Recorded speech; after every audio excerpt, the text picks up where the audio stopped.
Savez-vous que le fondateur du Swatch Group, Nicolas Hayek, a en partie relancé l'industrie horlogère suisse dans les années 70 avec la Swatch? Mais savez-vous également qu'il est à l'origine de la Smart? Et oui, je parle bien de la voiture. Cette anecdote est complètement folle. Et aujourd'hui, dans cette vidéo, on va découvrir le lien qui peut exister entre Swatch, Smart et Nicolas Hayek. Ça va être dingue. Aujourd'hui, nouveau format de vidéo où justement on va dénicher les anecdotes assez surprenantes qui touchent l'industrie horlogère. Avant de découvrir cette anecdote, n'hésitez pas à vous abonner à la chaîne si vous voulez plus de contenu de ce type et dites-moi dans les commentaires si ce nouveau format vous plaît. Afin de mieux comprendre le lien qu'il existe entre Swatch et Smart, il est important de revenir sur l'histoire de Nicolas Hayek ainsi que du Swatch Group. Nicolas Hayek est né en 1928 à Beyrouth au Liban. C'est un entrepreneur suisse d'origine libanaise qui a notamment fait une partie de ses études en France. Il a grandi dans une famille quand même assez aisée car sa mère était dentiste et son père était professeur à l'université américaine de Beyrouth. Ses premières expériences d'entrepreneur, il les fait avec son beau-père qui possède une petite fonderie.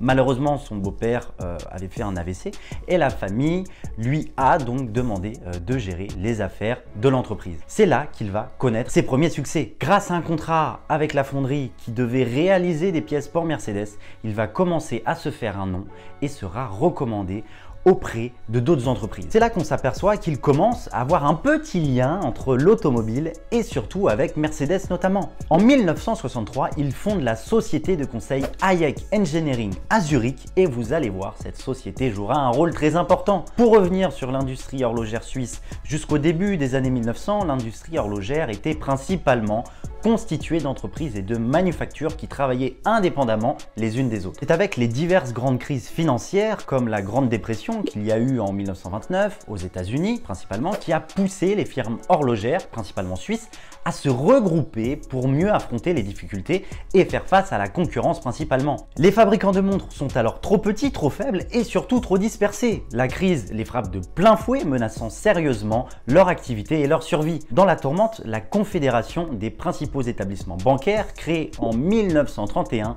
la SUAG, pour un nom très compliqué que je n'arriverai pas à prononcer, mais je vous l'affiche juste ici, qui est un ancien groupement justement de fabricants de montres suisses. La SUAG est une société holding qui regroupe plusieurs fabricants de pièces ainsi que des marques emblématiques, ainsi que des marques de montres en fait comme Longines, Mido, Oris, Rado et d'autres. Il se trouve que ce groupe n'est pas exactement le premier groupe d'horlogerie. En 1929, la marque Omega subit les conséquences économiques du conflit mondial et se laisse embarquer dans une série de mouvements sociaux internes qui plombent les comptes de la manufacture. Pour rebondir, Omega s'associe avec Tissot et relance ainsi ses activités. Les deux marques créeront ensemble, quelques années plus tard, la holding SSIH pour Société Suisse de l'Industrie Horlogère. Le groupe, la SUAG, ne viendra qu'après ce coup d'essai, mais en imposant un groupe horloger d'une toute autre ampleur. Dans les années fin 70, confronté à une nouvelle crise, celle dite du quartz, et menacée d'extinction par les montres électroniques en provenance du Japon, notamment par Seiko, la SUAG et le groupe SSIH s'allient pour former un vaste ensemble, le groupe SMH pour Société Microélectronique et d'Horlogerie. Ces deux groupes fusionneront grâce aux efforts consentis par les banques en 1983. Ce groupe horloger prendra en 1998 le nom de Swatch Group. Le Swatch Group avait pour but dès sa création de regrouper les différentes compétences des fournisseurs et des marques afin de former un groupe beaucoup plus solide et plus résistant qui pouvait rivaliser contre les Japonais et le quartz. C'est à partir de là que pour contrer et faire concurrence au quartz japonais, il fallait trouver un produit et ça sera la Swatch qui sortira en 1983. La Swatch, qui veut dire Swiss Watch, montre suisse, va être peu coûteuse à fabriquer et nécessite peu de main d'œuvre. Lors de sa sortie, cette montre fera un carton. J'ai d'ailleurs fait une vidéo beaucoup plus détaillée sur le sujet, je vous mets le lien dans la description si vous voulez en connaître davantage sur cette période. Dans cette lancée, avec le succès de la montre Swatch ayant travaillé dans l'industrie automobile auparavant, fin des années 90, Nicolas Hayek décide de se lancer dans l'automobile en essayant d'appliquer à la voiture le même concept qu'il a pu appliquer aux montres Swatch. ce qui est quand même totalement fou. Le projet de base était de créer une mini-voiture dotée de moteurs électriques, montée dans les roues et d'une carrosserie aux couleurs interchangeables en fonction du conducteur, enfin une carrosserie que l'on pouvait changer. Il a même envisagé un système de location de ces voitures en libre service. L'idée était très novateur, enfin surtout de nos jours car on sait que maintenant c'est possible et ça se fait, mais à l'époque beaucoup moins. Il va donc commencer à designer une voiture à 2 places dans sa propre entreprise avant de se rendre compte qu'il allait avoir besoin d'un partenaire industriel pour développer cette voiture. Il ira voir différents constructeurs de voitures qui refuseront ce projet. Le seul qui va accepter, ce sera Volkswagen. D'ailleurs, la société en commun verra le jour au milieu de l'année 1991 et aura pour objectif de créer cette voiture germano-suisse. Malheureusement, 2 ans plus tard, Volkswagen se retire du projet en raison de la complexité technique, beaucoup trop compliquée à développer, et aussi d'une rentabilité qui était quand même assez aléatoire. Nicolas Hayek cherchera un autre partenaire industriel après le refus de General Motors et trouvera enfin un accord avec Mercedes qui trouvait en la Smart l'occasion de concrétiser le projet de Johann Tom Ford. Rappelons que Johann Tom Ford, qui était un collaborateur de Mercedes, a eu l'idée de construire une voiture qui pouvait se faufiler dans les embouteillages, mais son projet n'a pas abouti. C'est pour cela que Mercedes voit alors une très forte opportunité. La société en commun verra le jour en 1994. En 1995, 2 prototypes sont présentés. Nicolas Hayek, trouvant que ces futures voitures ne correspondaient pas à l'image qu'il avait prévue, décide de poursuivre le développement de sa Swatch mobile au sein de son groupe.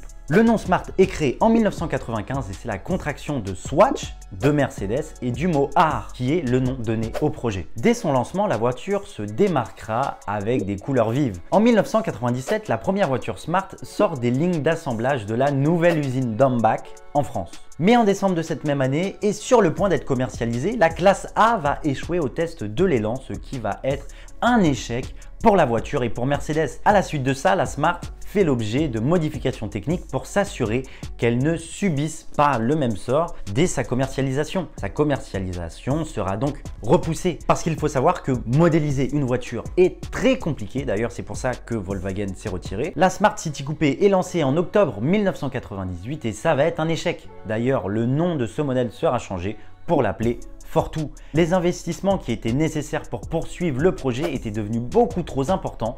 Nicolas Hayek, étant actionnaire, décide de se retirer du projet. Le groupe Daimler-Chrysler reprendra le contrôle total de la société. C'est seulement en 2007 que la marque parvient à l'équilibre financier. On estime que la marque a perdu entre 2003 et 2006 un peu plus de 4 milliards d'euros, ce qui est quand même énorme.